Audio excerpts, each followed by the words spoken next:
우리는 알기 위해서 수행을 합니다. 지금 무엇이 일어나고 있는 걸 알기 위해서. 대상들이 알아지고요. 그리고 마음의 조건들이 알아집니다. 또 그 결과 또한 알아집니다. 그죠? 그러면서 지혜가 점점 발전하게 되는 것입니다. 근데 또 중요한 건 그 와중에 번뇌도 꿋꿋이 자신들의 일을 열심히 계속 하고 있습니다. 그렇지만 중요한 것은 알아차림과 지혜도 역시 자신들이 해야 할 일을 열심히 하고 있다는 것을 기억하십시오.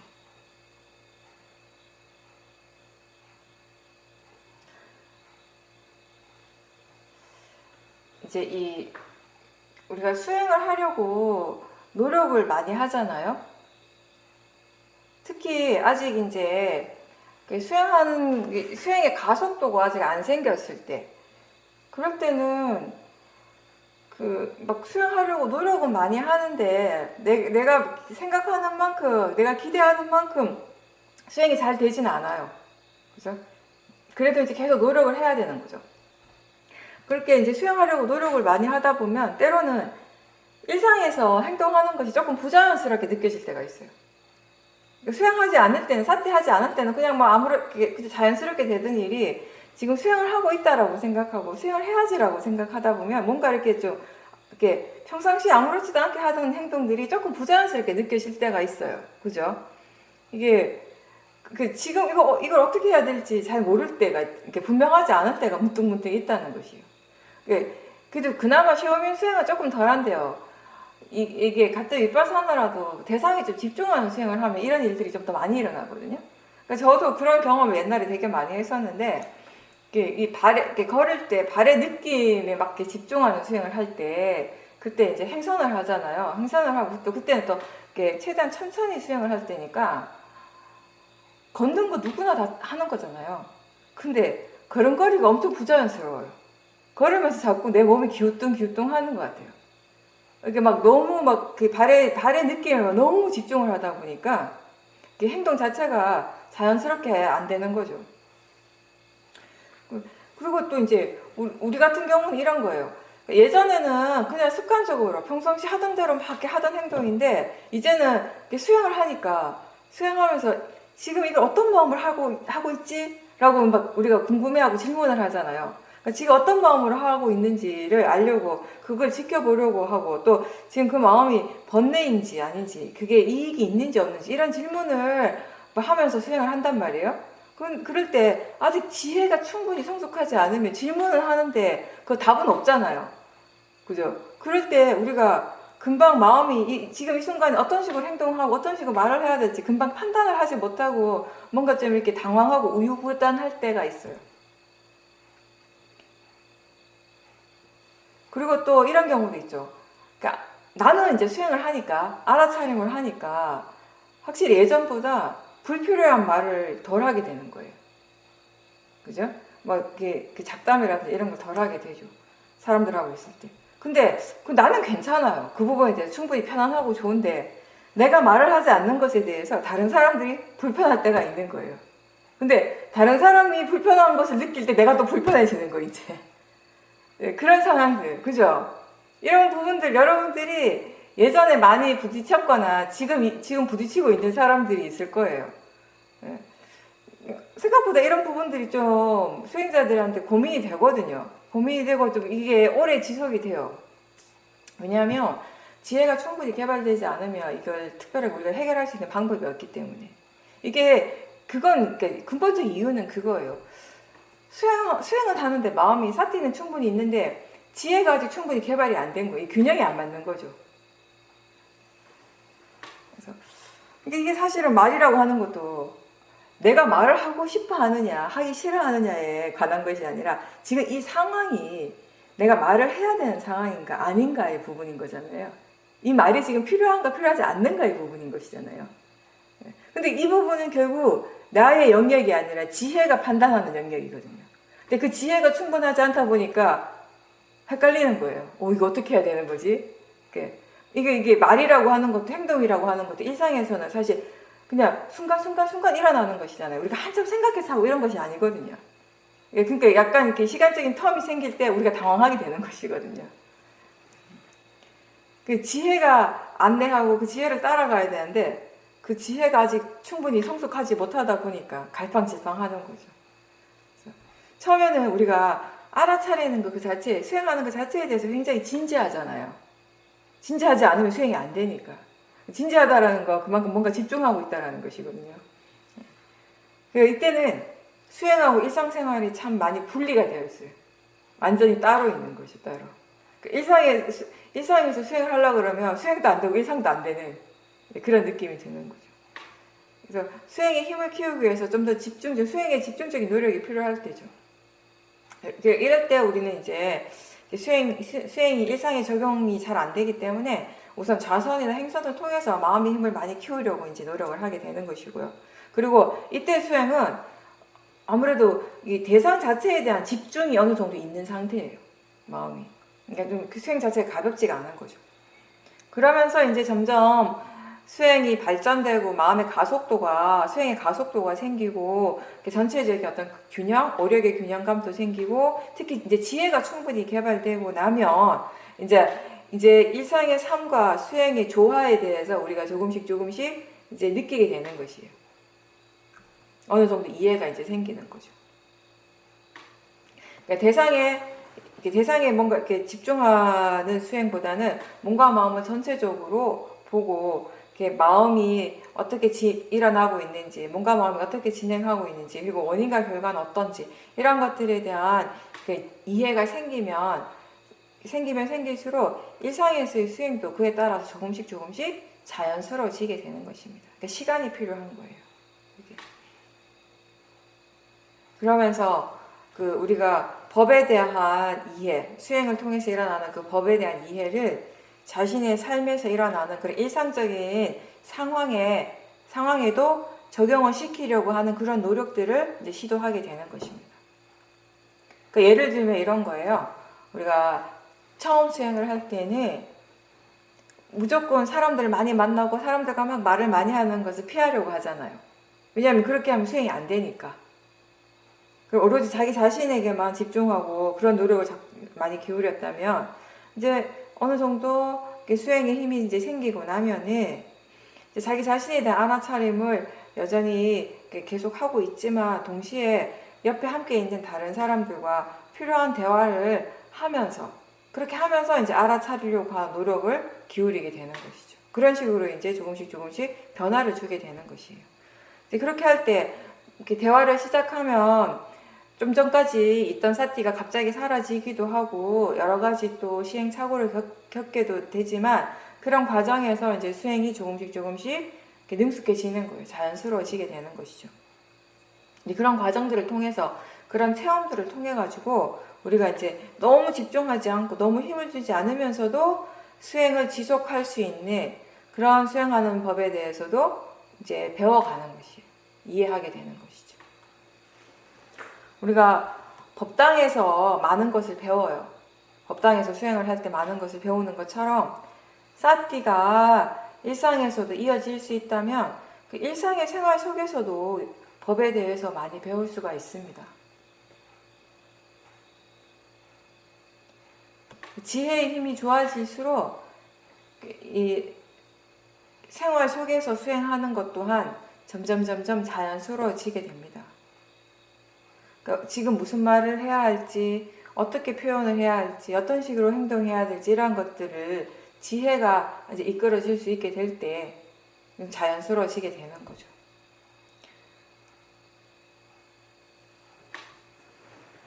아마 여러분들 중에 지금 그런 경험을, 그런 체험들을 겪고 있는 분도 있고요.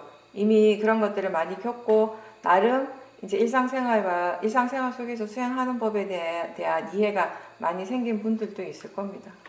근데 어쨌든 이게 누구나 다 우리가 수행에 대한 지혜 자체가 아직까지는 완벽하지 않으니까, 그죠? 예전보다는 충분히 자연스러워지고 일상에서의 수행이 충분히 쉬워졌다 하더라도 또 실수할 때도 있는 것이니까 또 그런 실수를 통해서 이제 우리가 또 계속 배워가는 것이죠.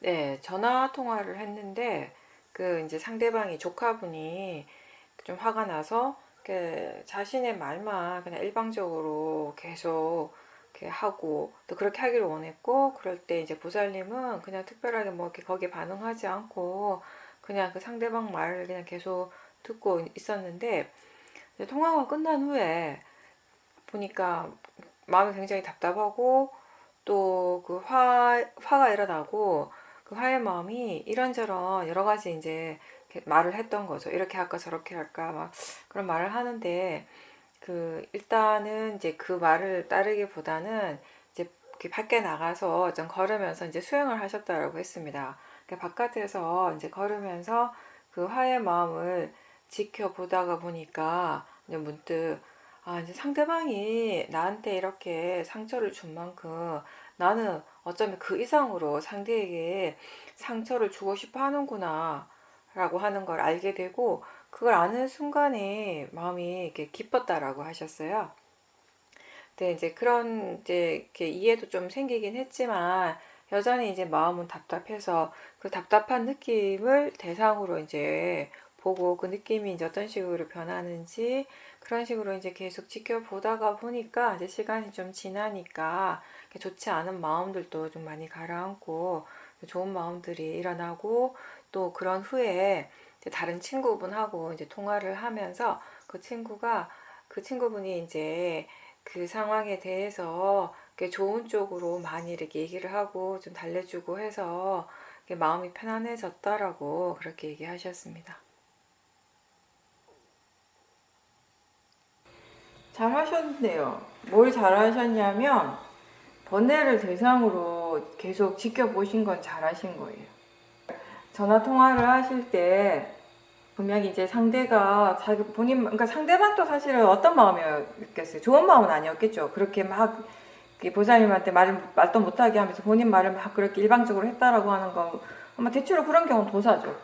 그러니까 상대방도 분명히 도사의 마음으로 얘기를 했을 것이고 그리고 만약에 보살님이 그때 마음의 힘이 좋지 않으셨다면은 아마도 전화 받는 동안에도 같이 도사로서 반응하실 수는 있었을 거예요. 그죠? 도사와 도사가 만나면은 결과는 하나예요. 더 큰 도사.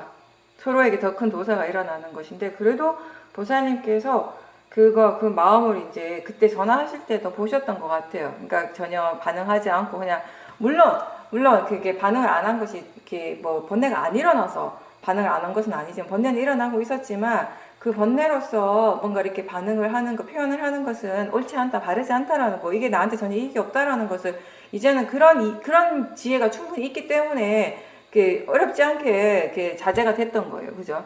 수행을 한다라고 하는 것은 아까 제가 본문에도 계속 이 얘기를 반복한 것 같은데 이런 것이에요. 우리가 수행을 한다고 해서 무조건 번뇌가 안 일어나지는 않는 거예요. 번뇌가 일어날 때는 일어나죠. 근데 그 번뇌를 물러나서 대상으로 지켜보는가, 그 번뇌에 그냥 그대로 끌려가는가, 그 차이인 것이죠. 그러니까 한 사람은 그 번뇌에 그대로 끌려갔고, 한 사람은 번뇌에 끌려가지 않고 번뇌에서 물러나서 지켜본 거. 이게 이 두 사람의 그 반응이 전혀 달랐던 것이죠. 그죠?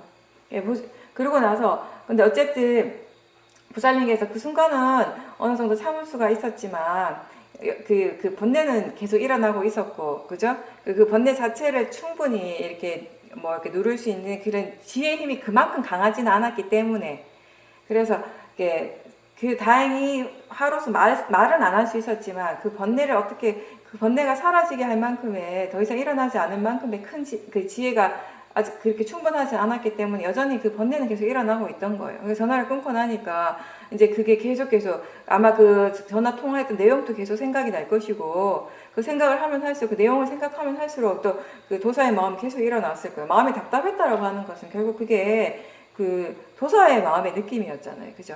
근데 잘하신 거는 뭐냐면 전화기 안 가져가시고 이제 걸으면서 그 마음을 그 느낌을 지켜보신 건 정말 잘하셨어요. 그거는. 왜냐하면 아마 전화기를 들고 나가셨으면요. 지켜보지만 마음이 그걸 한순간을 참지 못하고 그 도사가 너무 강해지면 전화를 할 수도 있거든요.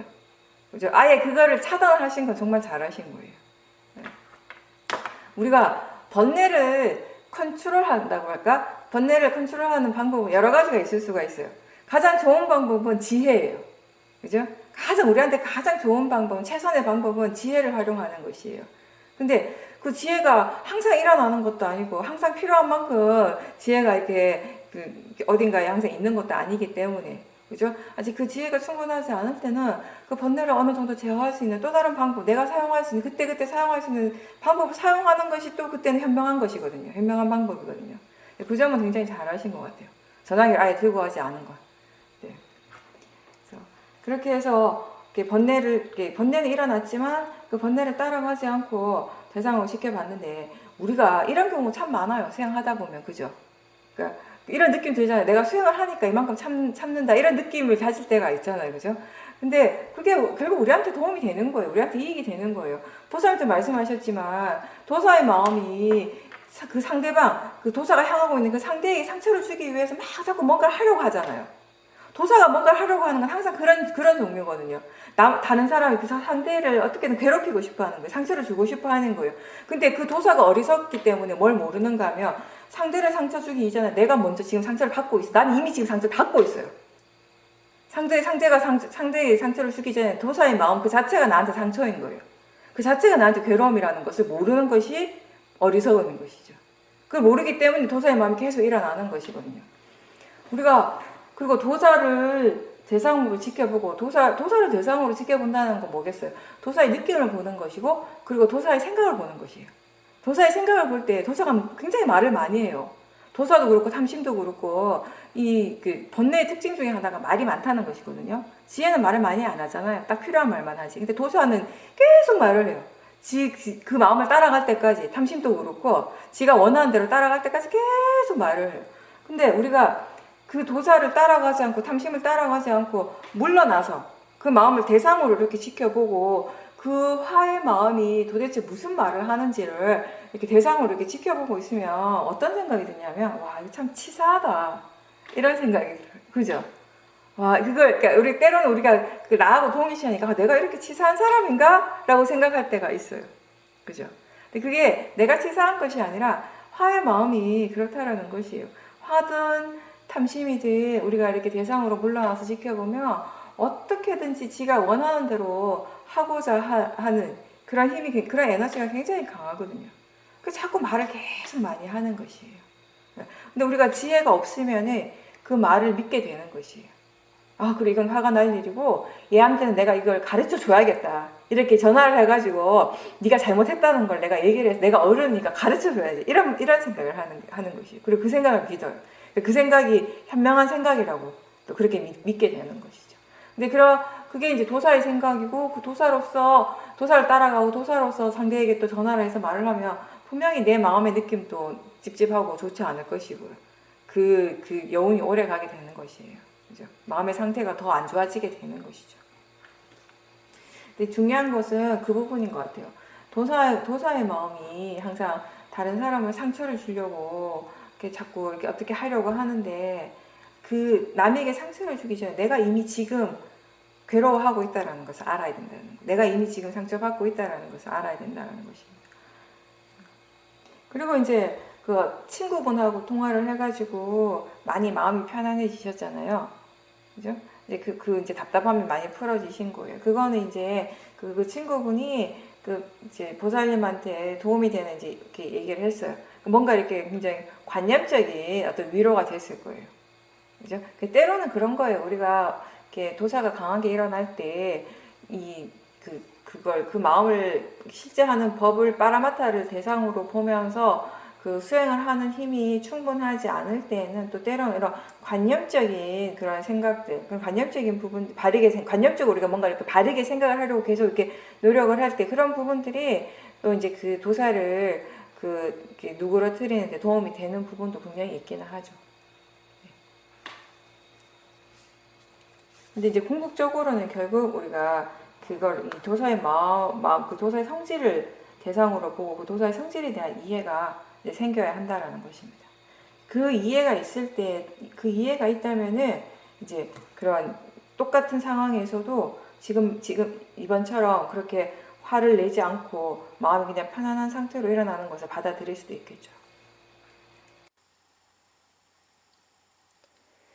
이제 이번 통화를 통해서 또 보살님께서 새롭게 이제 다시 알게 되신 거는 이제 그 상대가 자신이 이제 옳다고 생각하는 것에 대해서 계속 말을 하고 계속 혼자서 이제 일방적으로 통화를 할 때 보살님이 이제 보살님 생각하시기에 옳다고 생각하는 부분들을 이제 좀 전달을 하려고 노력을 했는데 그걸 이제 상대가 받아들이지 않고 또 그러면서 이제 보살님 마음이 이제 화가 나고 이런 이제 그 일들이 벌어졌죠. 그러면서 이제 보살님께서 스스로 이제 이렇게 생각하시기를 아, 나도 역시 내가 옳다라고 생각하는 것이 진짜 옳고 이걸 상대가 받아들여야 된다라고 하는 그런 믿음이 이제 강하다라는 걸 다시 한번 알게 됐다라고 말씀하셨습니다.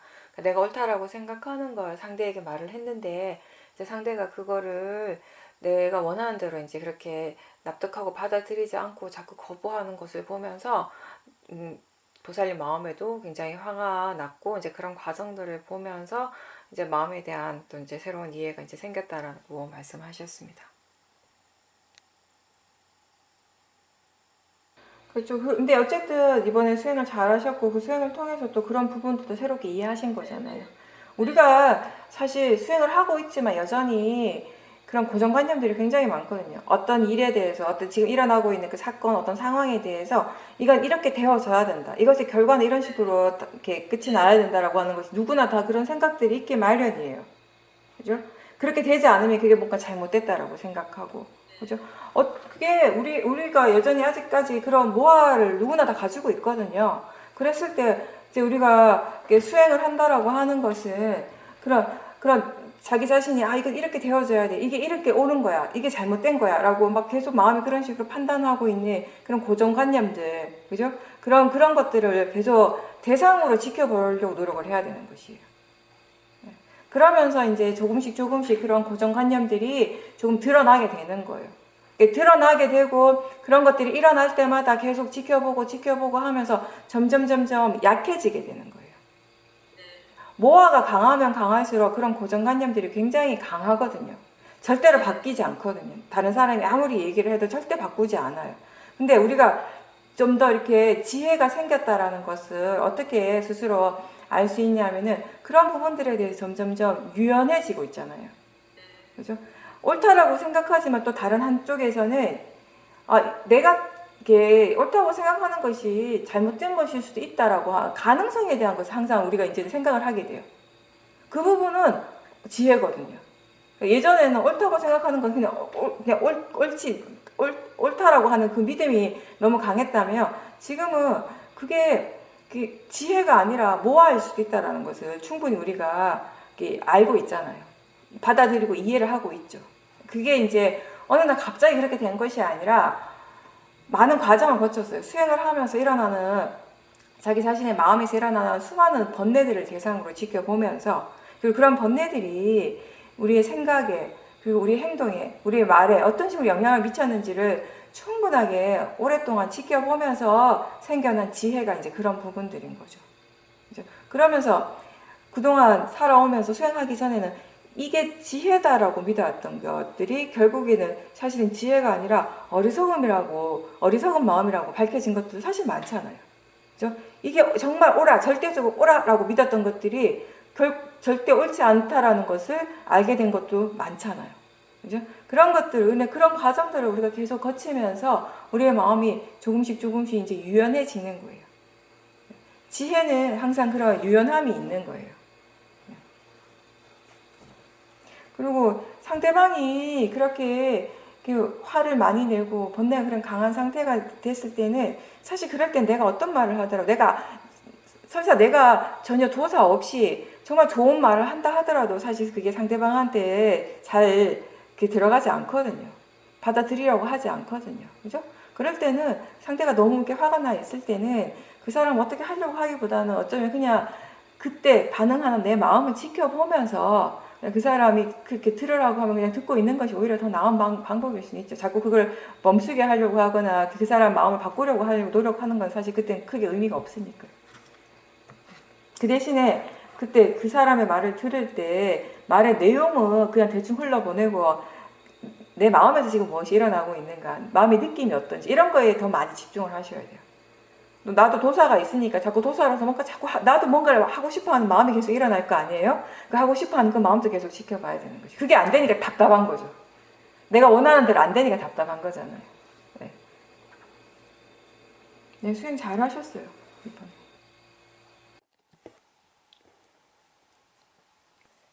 네, 보살님께서는 예전 법문집을 다시 읽으면서 사띠를 계속 키워나가는 일을 또 하고 또 한다라는 그 말에 마음이 확 이렇게 와닿았다라고 하셨는데, 결국 이렇게 좋은 마음들을 계속 일으키고 또 일으키고 또 일으키고 하는 것이, 그래서 선순환을 계속 하는 것이 중요하다라는 걸 다시 한번 느꼈고, 그리고 이제 이번에 중간에 이제 마음이 좀 무겁고 좋지 않을 때가 있었는데, 그런 마음을 그냥 정직하게 일어나는 대로 지켜보면서, 그리고 그게 왜 그런지는 몰랐지만 뭔가를 알지 못할 때, 모를 때 모른다라는 것을 다시 안다면 그때는 사티가 있는 것이고, 또 그렇게 사티가 있는 것 자체가 좋은 것이라는 것을 이제 이해를 했다라고 말씀하셨습니다.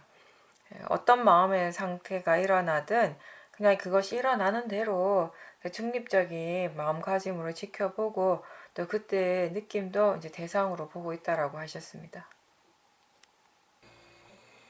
우리가 뭐 일어나는 것에 대해서 뭔가를 알아차림할 때 그 알아차림은 결과에 관한 부분인 것이죠. 그 결과가 어떻게 해서 일어나는가, 그 조건이 되는, 원인이 되는 부분은 굉장히 많아요. 그 원인에 대해서 우리가 어떻게 다 알겠습니까? 알 수 있는 부분도 있지만 모르는 부분들이 더 많겠죠. 그렇죠?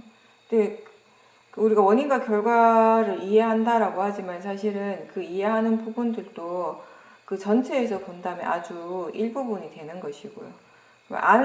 우리가 그 원인에 대해서 알면은, 알 때는 안다 그러고 알면 되는 것이고, 또 원인을 모를 때는 스스로 모른다라는 것을 또 알면 되는 것이에요. 보살님 말씀대로 모르기 때문에, 모른다라는 것이 분명하기 때문에 또 마음이 좀 더 이렇게 수행에 열의를 가질 수 있게 되는 것이에요. 그죠? 우리가 모르는데 안다라고, 내가 다 안다라고 생각을 하면 그게 정말 위험한 것이지, 모르는 것을 모른다라고 분명하게 알고 그것을 그 자체를 인정하고 받아들인다면요, 그 마음은 수행을 바르게 하고 있는 것입니다. 네. 그리고 수행에서 중요한 것은 계속 이 좋은 마음, 선법의 마음을 계속 반복해서 일으키는 것이에요. 마음이라고 하는 것이 그렇잖아요. 어떤 하나의 마음이 계속 지속되는 것이 아니라 계속 새롭게 일어나는 것이 파라마타, 이 법의 성질이잖아요. 그죠? 무상이라고 하는 것이 계속 새롭게 일어난다라는 것이에요. 그렇다면은 뭔가를 우리가 알아차림할 때 그 알아차리는 마음도 계속 새롭게 일어난다라는 것입니다. 하나의 마음은 일어나고 바로 또 사라져요. 찰나 일어나고 사라지고 한단 말이죠. 일어나고 사라지고 하면서 계속 같은 성질의 마음이 계속 일어나는 것이, 알아차림이라고 하는, 사띠라고 하는 그 마음이 계속 일어나고 계속 일어나는 것이, 그렇게 일어나면서 그 선법의 에너지가 점점 더 강해지게 되는 것입니다. 그게 선법에 막 적용되는 것이 아니라 불선법에도 마찬가지로 적용이 된다라고 우리가 계속 그거에 대해서는 여러 번 얘기를 했어요. 그죠? 그래서 번뇌를 한 번 처음 일어날 때 그 번뇌 에너지가 아주 약해요. 약한데 그 번뇌를 또 일으키고 계속 반복적으로 일으키다 보면은 이제 그 번뇌 에너지가 굉장히 커져 있다라는 것이에요. 그런 식으로 그러니까 계속 반복해서 일어나면 일어날수록 이게 원인과 결과잖아요. 하나의 마음이 찰나죠. 일어나고 사라지고, 아까 그 마음은 없어요. 이제 새로운 마음이 일어났어요. 근데 이 새로운 마음이 어떻게 일어났는가 하면 아까 일어나고 사라지는 그 마음을 조건으로 해서, 이걸 원인으로 해서 일어나는 새로운 마음이라는 것이에요. 이런 식으로 계속 흘러가는 것이에요. 마치 도미노처럼. 그죠? 하나의 마음은 이미 사라지고 없지만 그걸 조건으로 해서 또 다른 마음이 일어나고, 또 이 마음이 사라지면서 또 다른 마음이 일어나고.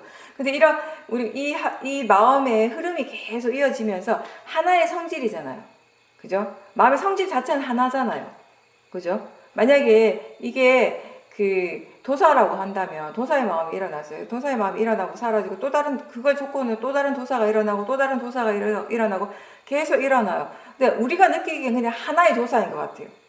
하나의 마음인 것 같지만 사실은 거기에서 수많은 마음들이 계속 일어나고 사라지고 하는 과정이거든요. 그 과정을 통해서 도사의 에너지가 커진 것이에요. 그래서 선법의 마음에 대해서 얘기를 한다면 그 선법의 마음을 계속 일으키고 하는 것이 바로 수행의 이치잖아요.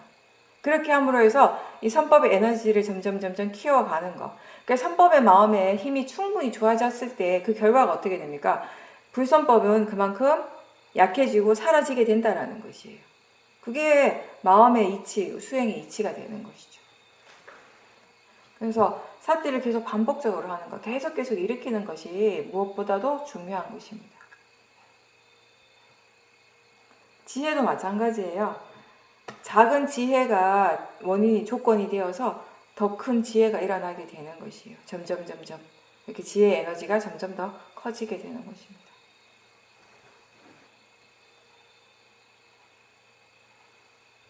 수행이 나를 보호해 준다라고 하는 것을 많이 알게 되었다라고 말씀하셨는데요.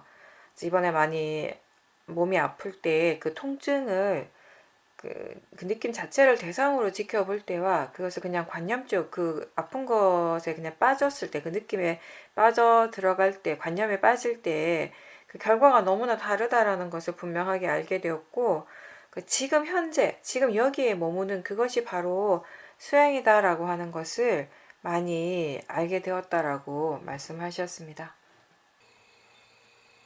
그렇죠. 보살님께서는 이번에 그렇게 큰 수술을 하셨기 때문에 정말 수행을 안 할 수가 없었을 것 같아요. 이 대상이 너무 분명하기 때문에. 그리고 그 통증 자체를 우리가 대상으로 보지 못한다면 또 마음이 불안하고 이렇게 두려워하는 마음도 많이 일어날 수 있는 상황이기 때문에 그나마 천만다행인 것은 그동안 오랫동안 수행을 해온 분이고 이제 그런 통증을 대상으로 수행을 충분히 할 수 있는 힘이 있는 상태에서 수술을 할 수 있었다는 게 천만다행인 것 같아요, 사실. 그래서 이제 수행의 이익도 이제 스스로 체험을 하실 수 있게 되었고요, 그죠? 보살 말씀하신 대로 그 통증을 대상으로 할 때 우리가 그걸 어떤 관념적으로 보느냐, 그 실제를 대상으로 하느냐에 따라서 마음의 그 반응이 마음에서 일어나는 것이 전혀 다르게 일어나잖아요, 그죠? 아프다라고 생각하고 내가 아프다라고 이런 마음으로 볼 때 거기엔 이미 도사가 있거든요. 화의 마음으로 지켜보게 되는 것이고 그렇지만 이렇게 실제로 본다라고 하는 것은 그냥 그걸 느낌 그 자체를 대상으로 하는 것이에요. 느낌이라고 하는 것은 좋은 것도 아니고 나쁜 것도 아니잖아요. 그냥 느끼는 작용을 얘기를 하죠. 느끼는 그 성질을 얘기를 하는 것이잖아요. 그 자체를 대상으로 보는 것이에요. 그 대상으로 보고 그리고 또는 또 실제로 대상으로 한다라고 하는 것은 그 수행하는 마음을 다시 대상으로도 볼 수 있는 것이에요.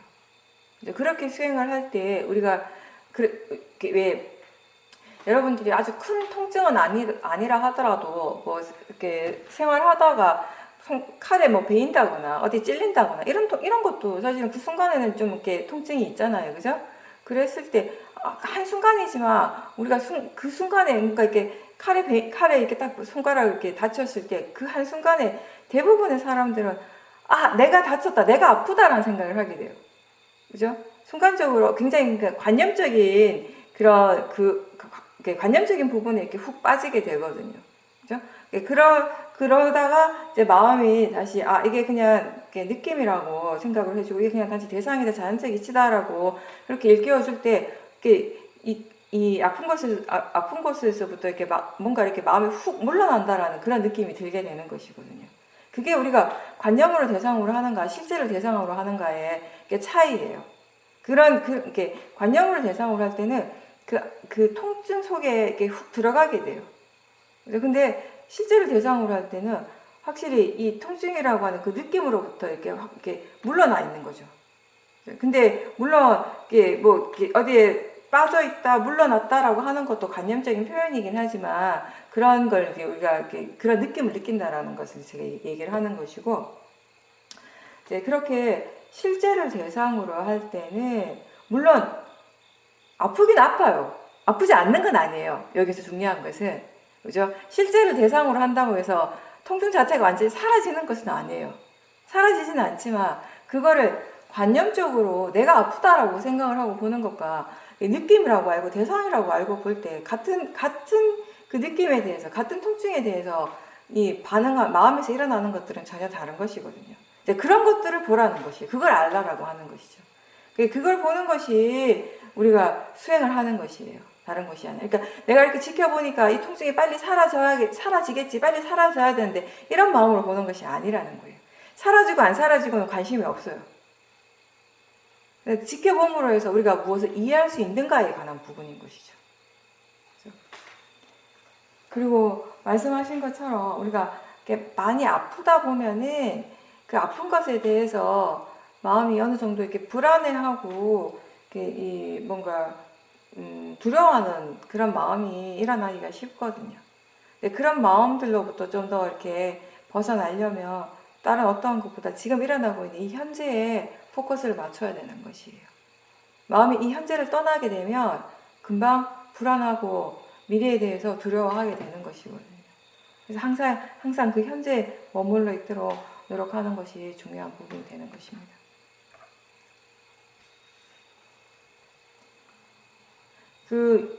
유명한 통증에 대해서는 유명한 스토리가 있잖아요. 미얀마 할머니 스토리. 다들 들어보셨죠?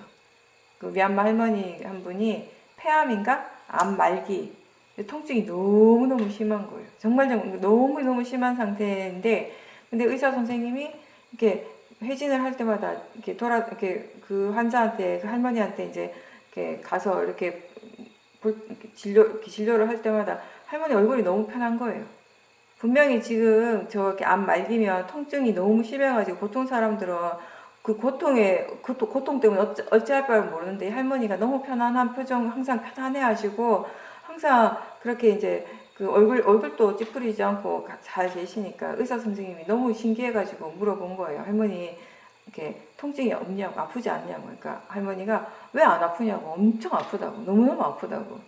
그래서 얼마나 아프세요? 라고 물어보니까 아기 낳는 것보다 더 아프다고 이렇게 얘기를 했다는 거예요. 근데 어떻게 그렇게 얼굴이 편안하시냐, 그렇게 편안하게 말도 하시고 이렇게 고통스러워하지 않느냐고 하니까 알아차리고 하고 있다고, 수행을 하고 있다고 이렇게 말씀하신 거예요.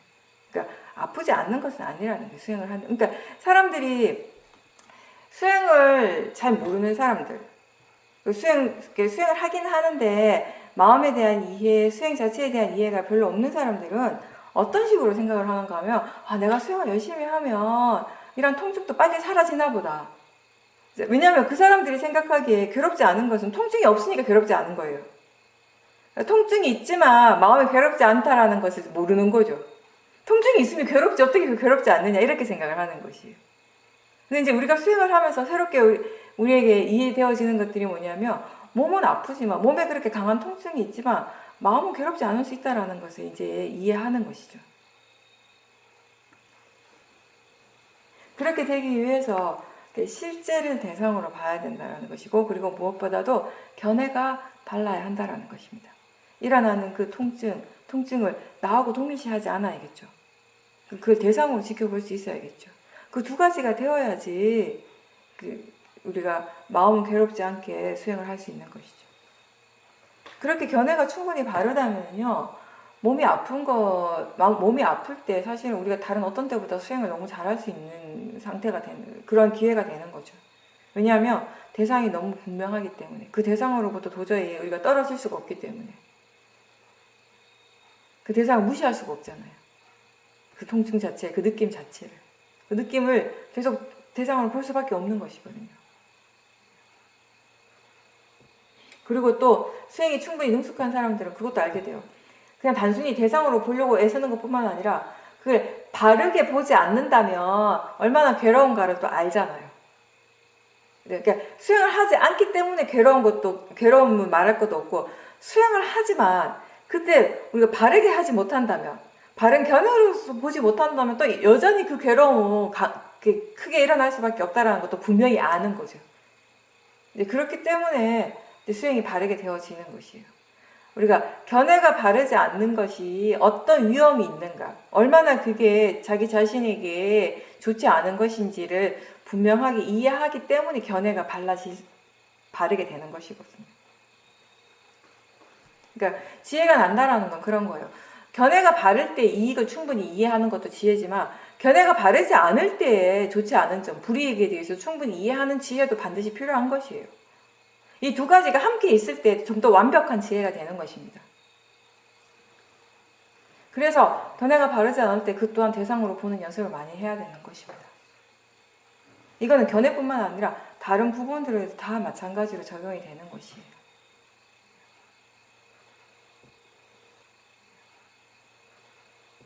통증이 워낙 강하고 그러니까 평상시에 경험하지 못한 통증이고 아마 또 그와 동시에 평상시 경험하지 못했던 그런 번뇌들도 이번에 경험을 하셨을 것 같아요. 이제 그런 것들을 통해서 또 이제 새로운 이해들이 이제 생기게 되는 것이죠. 그죠? 우리에게 일어나는 것들은 무한해요. 뭐든지 일어날 수 있습니다. 그렇다면 우리가 해야 될 것은 뭐냐면 그 지혜를 계속 키워가는 거죠. 사띠와 지혜. 무엇이 일어날지 모르지만 그것에 뭐가 일어나더라도 그것에 대응할 수 있는 것은 결국 사띠와 지혜이기 때문에. 네, 근데 너무 무리하지 않도록 항상 조심하셔야 돼요. 한 가지 조심해야 될 게 뭐냐면 이게 수행을 하면 평상시보다는 수행하지 않을 때보다는 몸에서 일어나는 부분들에 대해서 좀 더 이렇게 참을성이 생기는 건 맞아요. 좀 참을 수 있거든요. 예, 적당히 아픈 것에 대해서 크게 마음이 고통스러워하지 않고 그냥 대상으로 보기 때문에. 근데 지금 같은 경우는 부사님은 몸이 굉장히 약해져 있는 상태이기 때문에 수행을 하니까 이 정도는 괜찮아라고 하는 그 경계의 부분에 대해서 너무 관대해지지 않도록. 너무 그러니까 무슨 말인지 아시겠죠? 그러니까 수행을 한다고 해서 다 괜찮아지지는 않아요. 몸이 아픈 부분에 대해서는 또 이건 또 다르게 적용을 시켜야 되는 것이에요.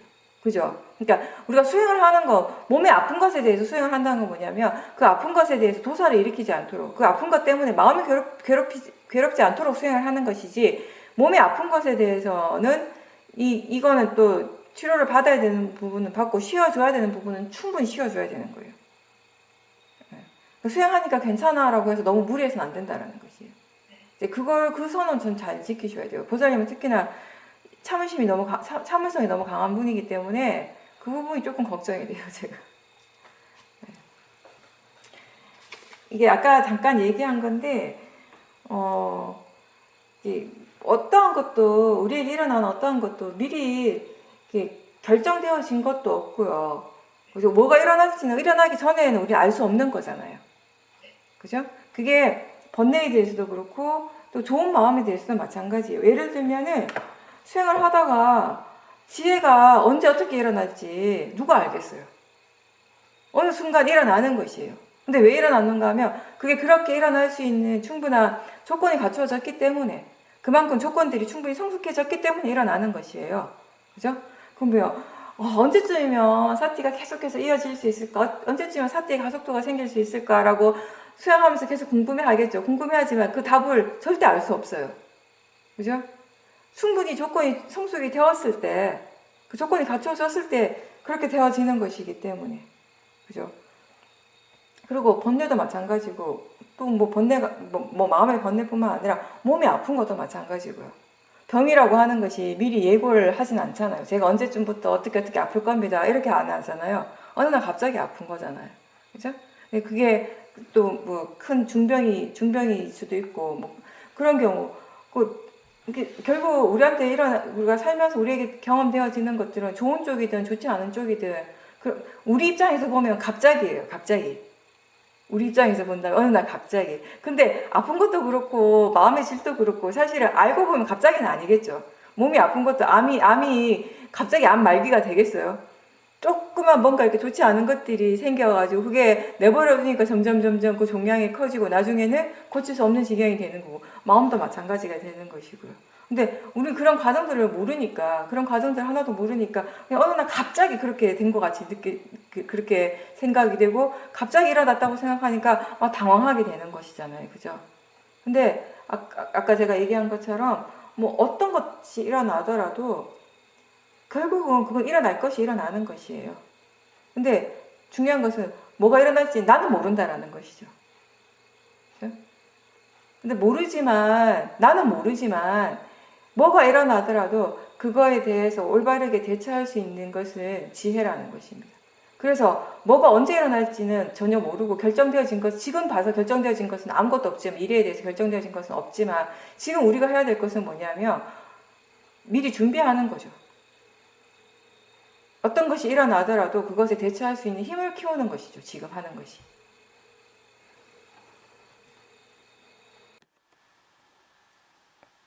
네, 보살님께서는 수행을 계속 지속적으로 하던 중이었는데, 그때 이제 심신이 굉장히 지친 상태였고, 그래서 이제 누워가지고 와선을 하고 있었는데, 몸이 너무 피곤하니까, 나는 그때 잠을 자고 싶었는데, 잠을 자면서 쉬고 싶었는데, 마음은 수행을 계속 하고 있었다라고 하셨어요. 그래서 그때 이제 몸의 감각을 지켜보고, 물론 감각이 그렇게 좋은 건 아니었지만, 좋은 느낌들은 아니었지만, 그걸 계속 지켜보고 있었고, 또 순간순간 지혜가 일어나기도 하고, 또 지혜가 없기도 하고, 이제 그런 상태가 계속되었고, 수행을 계속 이어가고 있는데, 문득, 이렇게 지금 계속 일어나고 있는 것들에 대해서 집착하고 붙들 필요가 없다라는 그런 생각이 일어났다라고 하셨습니다. 그리고 시간이 좀 지난 후에 그때 그 마음이 지혜였고, 지혜가 그렇게 생각을 했다고 말을 했다라는 것을 알게 되었다라고 하셨고요.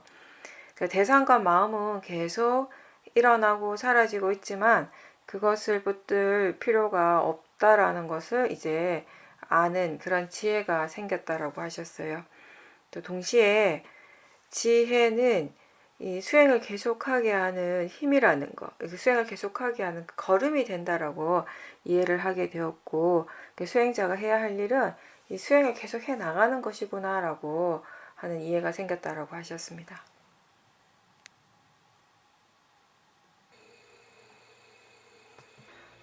수행자의 제일 중요한 건 수행을 지속시켜야 한다라는 것이에요.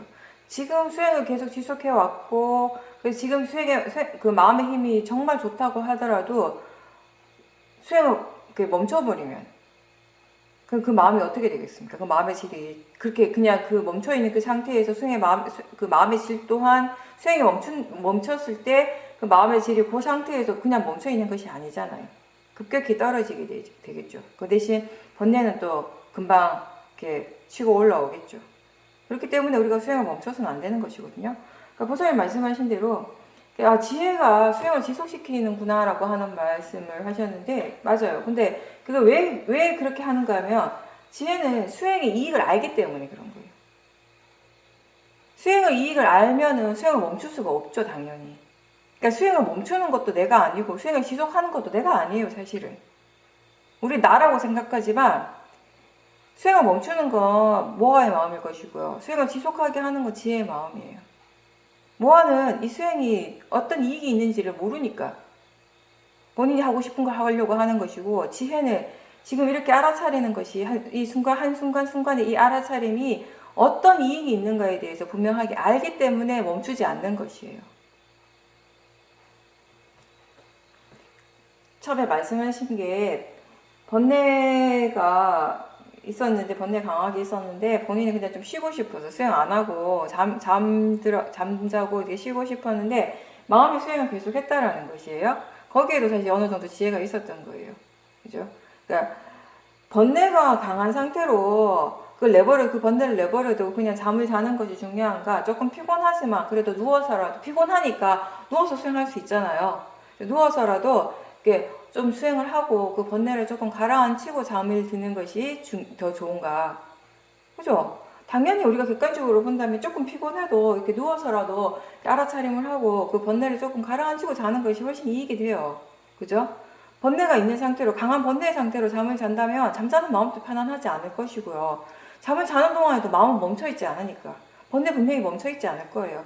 우리가 일상에 이렇게 낮 동안에 뭔 강한 번뇌를 일으켰을 때 자면서 그 꿈을 꾸는 경우들이 많잖아요.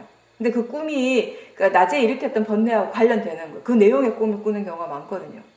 그런 것들을 보면 마음이 계속 일을 하고 있다라는 거, 뭔가 이렇게 계속 지속적으로 일어나고 있다라는 것을 그대로 보여주는 것이거든요. 근데 그렇게 강한 번뇌가 있지만 좀 쉬고 싶어, 오늘은 수영 안 하고 좀 쉬고 싶어 하는 거, 그 마음은 뭐 하거든요. 어리석음이거든요. 그죠? 네, 그 번뇌보다 그래도 지혜가 좀 더 강하게 일어났기 때문에 좀 피곤하지만 마음이 계속 수행을 하려고 하는 그런 의도가 있었던 거죠. 그런 마음을 일으켰고, 그래서 수행을 할 수 있었고, 그렇게 수행을 하니까 뭔가 이제 지혜가 또 일어났잖아요. 쓸데없는 생각들, 그 내용들을 붙들려고 하지 않고, 그 생각을 붙들지 않는 것도, 지혜라는 것도 또 분명하게 지켜보고 알게 되었고, 그죠? 그러면서 마음의 질이 분명히 그때 달라졌을 거예요. 그렇게 수행을 하면서. 그래서 수행을 제가 그 법문할 때도 수행의 가치, 수행의 이익을 이해한다라는 것에 대한 얘기를 굉장히 많이 하잖아요. 그게 왜 그런가 하면 그걸 이해한다면은 수행을 계속 할 수밖에 없거든요. 그게 그만큼 중요한 거예요. 그냥 어떤 그 문장 자체가 좋아서 얘기를 계속 하는 것이 아니라 수행의 이익을 알아야 된다라고 하는 것이 그게 좋은 말이라서 계속 하는 것이 아니라 그게 정말 내포하고 있는 의미, 그 자체가 우리 수행에 어떤 힘을 주는가에 대한 것이거든요. 이게 정말 이익이 된다, 이게 정말 좋다라는 것을 분명하게 아는데 왜 안 하겠어요? 당연히 하죠. 그래서 지혜가 있을 때는 어떤 상황에서든지 마음은 수행을 계속 지속시키려고 노력을 하죠. 어떻게든 어떤 식으로든 수행을 계속 할 수 있는 방법을 찾으려고 해요. 그게 지혜인 거죠. 지혜는 어떤 하나의 결과에 있어서 그 하나의 조건만이 있는 것이 아니라 어떤 그 하나의 결과가 일어나기 위해서 거기에 수많은 원인들, 수많은 조건이 일어난다라는 것을 알고 있거든요. 그래서 그때그때 필요한, 그때그때 적용할 수 있는 그 방법을 찾는 것 또한 지혜가 하는 것이거든요. 그러니까 우리가 이 사띠 가속도가 충분히 생기고 지혜 가속도가 있으면은 그럴 때 이제 수행을 할 때는 수행자가 내가 수행을 한다, 내가 뭔가를 하고 있다는 느낌이 전혀 안 들잖아요. 나는 그냥 가만히 있는 것 같은데 그냥 이만큼 뒤에 물러나가지고 전체적으로 그냥 보기만 하고 있어요. 근데 마음이 알아서 수행을 계속 하고 있는 것이에요. 그죠? 그게 바로 그 지혜가 계속 수행을 지속시키는 거예요. 그 힘이 되는 것이에요. 근데 거기에는 물론 지혜만 있는 것이 아니죠. 사티, 사마디, 위리아, 신심, 지혜, 오력이 다 함께 있는 것이에요. 다 함께 있지만 지혜가 그 나머지의 그 마음의 요소들을 끌고 가는 거예요. 거의. 그래서 어떤 상황에서든지 이 수행을 계속 지속하고자 하는 그런 의도, 그런 마음의 노력이 굉장히 중요한 겁니다. 때로는 수행을 오래 하신 분들이지만 수행의 이익을 충분히 알고 있다라고 하지만 그럼에도 불구하고 또 때로는 정말 수행을 하기 싫어할 때도 있잖아요. 그죠? 네, 그럴 때도 그러면 이제 수행하는 마음의 힘이 이렇게 별로 없는 분들은 그럴 때 수행하는 건 정말 힘들거든요. 근데 이제 수행할 줄 아는 사람들은 또 그런 상황에서 수행을 어떻게 해야 되는지에 대해서도 또 충분히 스스로 고민을 하고 또 생각도 해보고 또 생각하는 대로 실천을 해봐야 되는 거죠. 그 번뇌를 따라갈 것이 아니라 하기 싫어하는 그 마음 자체를 대상으로 볼 수 있다면 그렇게 수행을 하셔야 되고요. 그때 본인이 활용할 수 있는 뭐든지 다 사용을 해서 수행을 지속할 수 있도록 노력을 하는 것입니다. 그러면 오늘 여기서 마치겠습니다. 수고하셨습니다.